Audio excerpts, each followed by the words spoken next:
ભિલોડાના ઇન્દ્રાસી ડેમની મધ્યમાં સ્થિત આ ભવ્ય મંદિર લાખો શ્રદ્ધાળુઓની આસ્થાનું કેન્દ્ર છે. સરકાર આ પવિત્ર સ્થળને વિરાસત સંરક્ષણ અને આધુનિક સુવિધાઓ સાથે સાંકળીને વૈશ્વિક ફલક પર સ્થાન અપાવી રહી છે. અહીં આવતા યાત્રિકો માટે રહેવા જમવાની ઉત્તમ વ્યવસ્થા તેમજ પરંપરાગત મેળાઓના આયોજન પર વિશેષ ભાર મૂકવામાં આવ્યો છે. નાના ઘણા બધા મંદિરો પ્રાચીન જે છે એમના સંરક્ષણ, એમના વિકાસ અને યાત્રિકો માટે અદ્યતન સુવિધાઓ માટે પણ સરકાર એમાં કામ કરી રહી છે.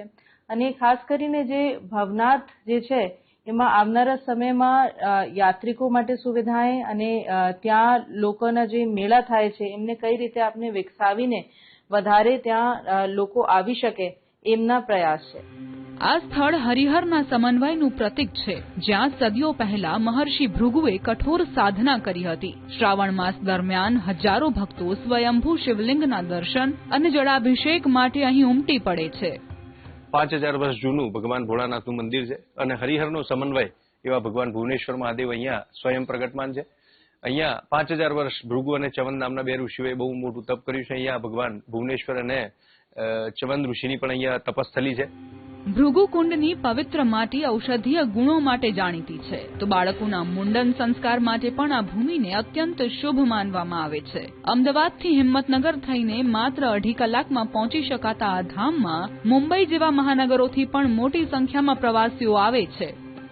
એ જે ભૃગુકુંડમાંથી એની મિટ્ટી જે માટી આવે છે એ ગુજરાતી ભાષામાં કહું તો કોડ થયા હોય, વ્હાઇટ સ્પોટ આવે શરીર પર, એ માટી લગાવવાથી એ સ્પોટ દૂર થતા હોય છે.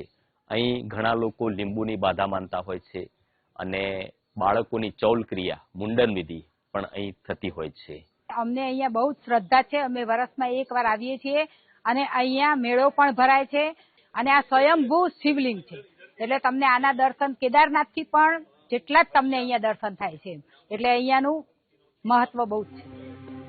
જળાશયની વચ્ચેથી પસાર થતો મંત્રમુગ્ધ કરતો માર્ગ પ્રવાસીઓ માટે મુખ્ય આકર્ષણ છે.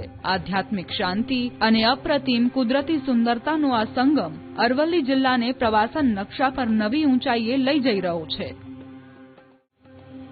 ભિલોડાના ઇન્દ્રાસી ડેમની મધ્યમાં સ્થિત આ ભવ્ય મંદિર લાખો શ્રદ્ધાળુઓની આસ્થાનું કેન્દ્ર છે. સરકાર આ પવિત્ર સ્થળને વિરાસત સંરક્ષણ અને આધુનિક સુવિધાઓ સાથે સાંકળીને વૈશ્વિક ફલક પર સ્થાન અપાવી રહી છે. અહીં આવતા યાત્રિકો માટે રહેવા જમવાની ઉત્તમ વ્યવસ્થા તેમજ પરંપરાગત મેળાઓના આયોજન પર વિશેષ ભાર મૂકવામાં આવ્યો છે.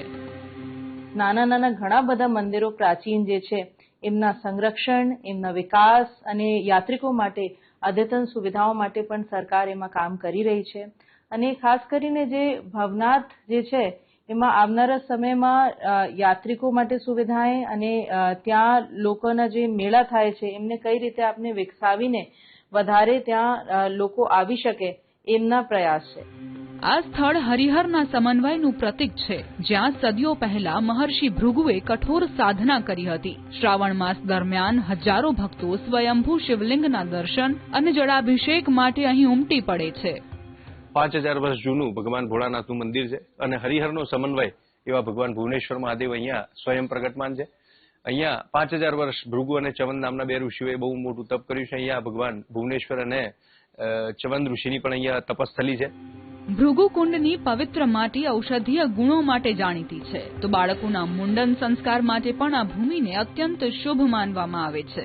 અમદાવાદથી હિંમતનગર થઈને માત્ર 2.5 કલાકમાં પહોંચી શકાતા આ ધામમાં મુંબઈ જેવા મહાનગરોથી પણ મોટી સંખ્યામાં પ્રવાસીઓ આવે છે.